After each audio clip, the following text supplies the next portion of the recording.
And we are so interested in tourism. We have the opportunity to meet amazing people. And today on the couch, we have someone who's representing Kenya.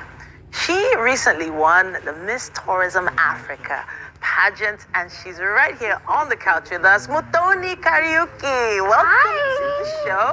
Thank you. Look at the wave, look at the wave. Do it again, do it again. Yeah, good. Yeah, thank you. Welcome. Thank you so much, Titi, for having me. Miss Tourism Africa. Don't be small, though. The very first The very first. Miss Tourism Africa. How does it feel? Wow, it feels, it's like royalty, an African royalty. You are African royalty. You have an amazing smile. Thank We've you. already started having conversations earlier on, and your energy is really, really great. Thank you. I would love to know what it was like during the camp process, because different ladies from different countries all coming together. Talk to us about that. All right, first of all, let me thank you for having me here. It's lovely. Your energy is contagious. I'm feeling so energetic. And also, I've learned that your name means forever happiness or joy. So I tap into that joy. Please do. Tap into that smile. Yeah. So my name is Muthoni Kariuki, Miss Tourism Africa, the very first Miss Tourism Africa, and I am from Kenya. I am a journalist, I'm a climate activist and an environmentalist, and I'm also a creative. So that includes an actress, a model, an author, a dancer, many things that I do as a creative. I advocate for ecotourism, that is traveling to natural areas sustainably while conserving the environment and also improving the lives of the local communities. So, and I am an agent of change, and I use this platform and my voice, to make a difference in the society, to give back to the community and make, just, be impactful. I can see why they had no choice but to give you that crown. There's so many beautiful tourist destinations across Africa that are not really being explored in an eco-friendly way. Now, you're working on a project that has a lot to do with that. Let's talk a bit about that. Well, as I said, I'm focusing on ecotourism. So this is sustainability all around. As an environmentalist and a climate activist, everything I say, everything humans, we are connected to the environment. So if we destroy the planet, if we destroy the biodiversity, if we destroy nature, then we have no tourism to promote, So we have to travel responsibly. If we are touring, can we tour responsibly, And also I focus on the local communities, These are the most affected people and areas. And you find that these communities are the ones who are close to these natural sources, these natural areas. So we have to empower these communities so that once we empower them, they are able to take care of these areas. This boosts the tourism sector all through nationally and internationally. And so, I advocate for sustainability, as I said, and I'll give you an example, a formula that you can follow that will help you be sustainable, and that is the 5R. So first is rethink. Before you make any decision, even to travel or anything, you rethink that decision. Then reduce. If you can reduce it. Then you can reuse, you can recycle, and last but not least, respect Mother Earth. Okay, so the 5 R's. So let's start one more time. Rethink. Reduce. Recycle, reuse, and respect Mother Earth. I'm going to be tweeting that one. I hope I'm allowed to tweet it. Yes, you I'll can. tag you in the tweet. You can. But I have a feeling I'm going to get a lot of hits on that one. But let's talk a bit about Kenya. Now, Kenya is known as a major tourist destination. A lot of safari parks and the like. Talk a little bit about Kenya for Nigerians that don't know much about it. Oh, wow. Kenya is the most beautiful country. Of course, I have to be biased because I'm Kenyan. Of course. And then Nigeria is number 2. Okay, no problem. So Kenya is the most beautiful country. First of all, Nairobi, our capital city, is the only city in the world that has a national park within. So you can, after you land at the Nairobi, you can walk to the national park, see some lions and elephants and all. And, that is the first thing you get in Kenya. Safari, it's a top safari destination. And then we have down to Mombasa, the white sandy beaches and lovely, and also the people of Kenya. Lovely. You know, the people are what make something enjoyable, because we could have all these resources and all, but you don't get to enjoy it because of the people. Sure. So, and that is also in Nigeria. I love the people of Nigeria. Very friendly, very welcoming. Makes it so easy. I feel like I'm still at home, and that is our power as Africans, the people of African. We have that Africanism in us, and so if we tap into that power, then we're going to explore the full potential of Africa. Honestly, I'm awed, really. But I want to talk about that neck piece you're wearing. Yes. Is this part of a traditional outfit? What is this? What is that? Yeah, so I don't know, but I think maybe you heard about the Maasai people. Yes, Maasai. Yeah, so they're lovely, tall, elegant, beautiful people. We have them in Kenya and we have them in Tanzania. And so these people, they have kept the culture and the traditions despite all the pressure of westernization and everything. Take a news update right here on Wake Up Nigeria.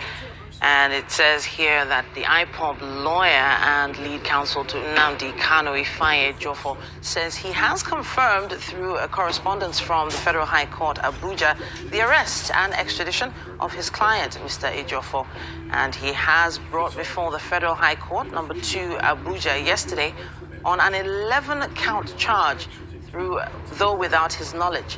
Following the adjournment of the case to the 26th day of July 2021 for continuation of the trial, he says that a legal team led by him will be in court on this date. He says Nnamdi Kanu must be given a fair hearing trial, which is his constitutionally protected right. The Makurdi Zonal Office of the Economic and Financial Crimes Commission, EFCC, has arraigned the chairman of the Benue State Independent Electoral Commission, Loko Joseph, the secretary, Seriki Mansa, the treasurer, Akanje Akula, and 5 other members, commissioners, before Justice Abdul Dogo of the Federal High Court in Makurdi. The defendants are facing 23-count charges bordering on money laundering of about 500 million naira, on conspiracy, criminal breach of trust, misappropriation, money laundering, and forgery. The defendants pleaded not guilty to the charges preferred against them. They have been granted bail in the sum of 10 million each, with one surety in like sum, and the case has been adjourned till the 28th of September 2021 for commencement of the trial. The police in Delta State have arrested 3 suspected ritualists and 1 native doctor in 2 separate operations in different parts of the state. According to the acting police, or rather public relations officer of the Delta State Police Command, Edafe Bright, personnel in Ekwan, Uvie local government area, acting on intelligence, arrested 1 Godfrey Akuje in possession of 2 skulls, who also made confessional statements that one of the skulls was from Osun State and the other was that of the dead sister of one Ejiro Okoro.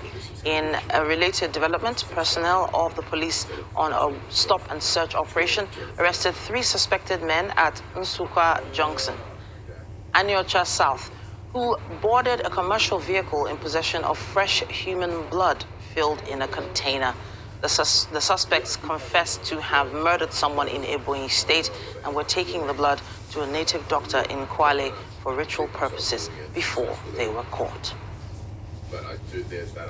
Outside Nigeria, South Africa's former president, Jacob Zuma, has been sentenced to 15 months by the highest court in the country.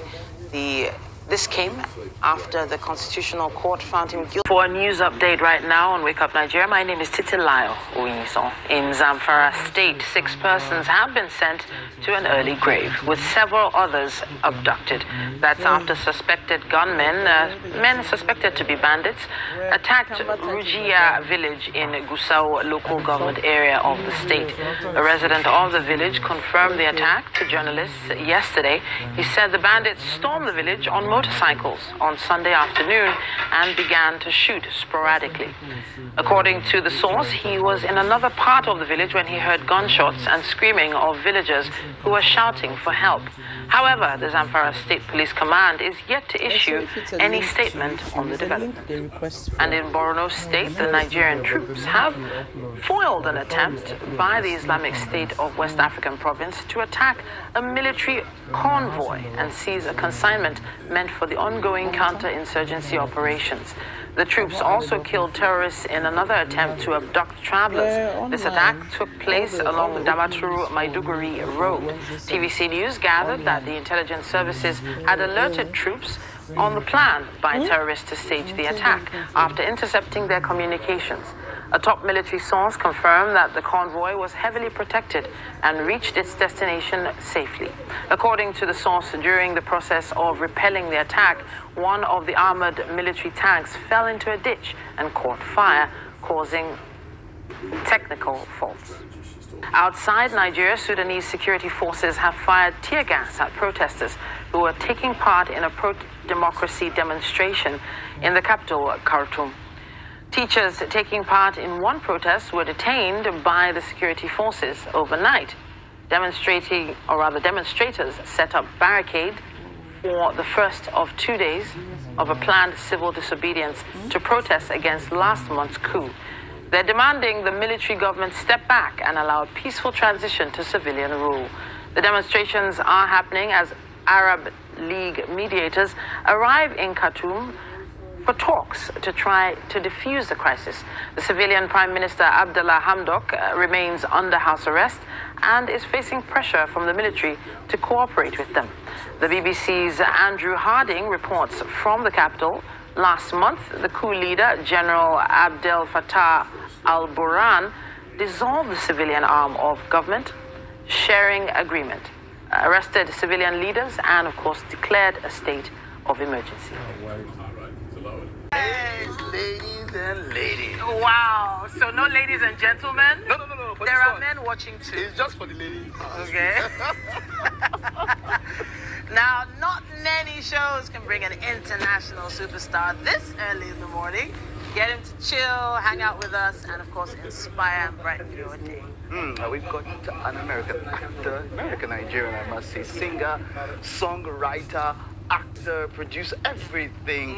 Of course, he has done so much, but Rotimi is in the house. It is great to have you, sir. You are welcome. Thank you. Andre Coleman is finally here. You know, I would really love to start to talk with that. That's talking about Dre for Power. What has been for getting the role? How did you get that role? What was it like playing Dre in Power?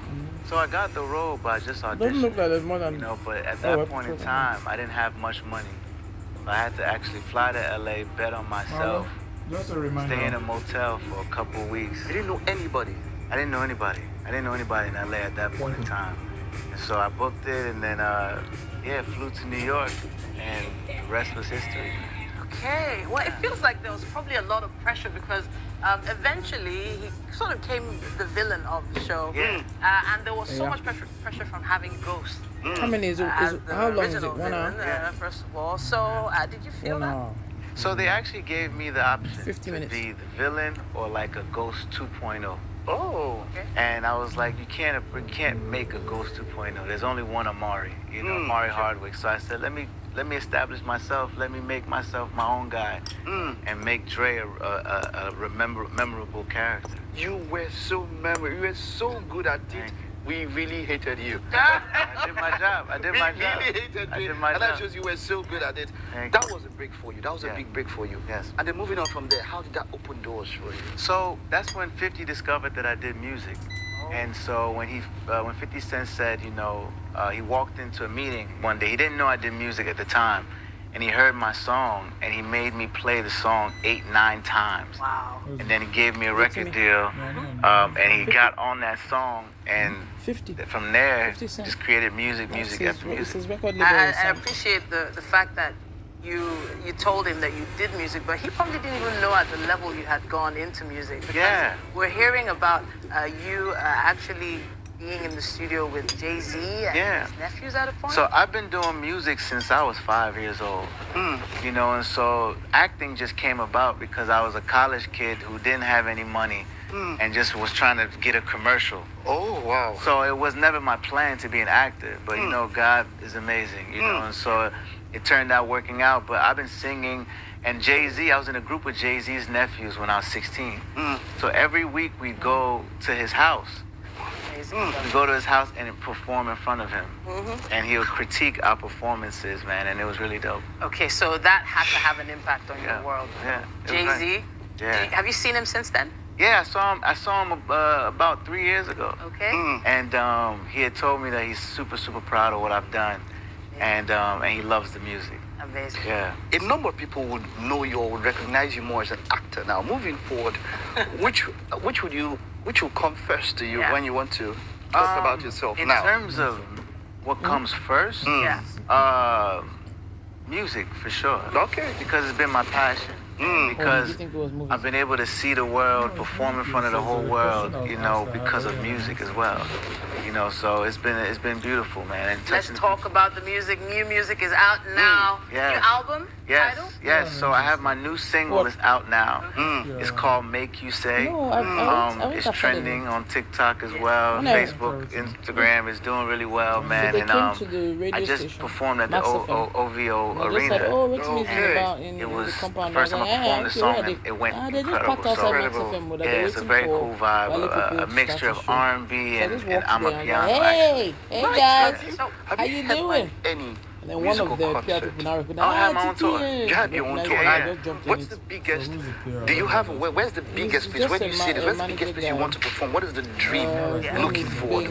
What's there in your mind? I think I want to have my own show at Madison Square Garden. Yeah, I like Wow. that. I like that. And then after that, you get that word for sold out. Yes, yes. I would want to see that. Absolutely. And but for me, you know, I always envisioned doing O2 and OVO Arena, and that came through, you know, because of the new song. Okay. No, So Empire you seem to be kind of is like a this stuff spiritual from guy as abroad. well. You like to speak things into existence. Absolutely. And the name of your album is Seven? Here. Yes, yes. So talk to us I about suggest Bolaji Empire. Well, seven in the Bible is completion, is perfection, you know, but it's also the name of my son.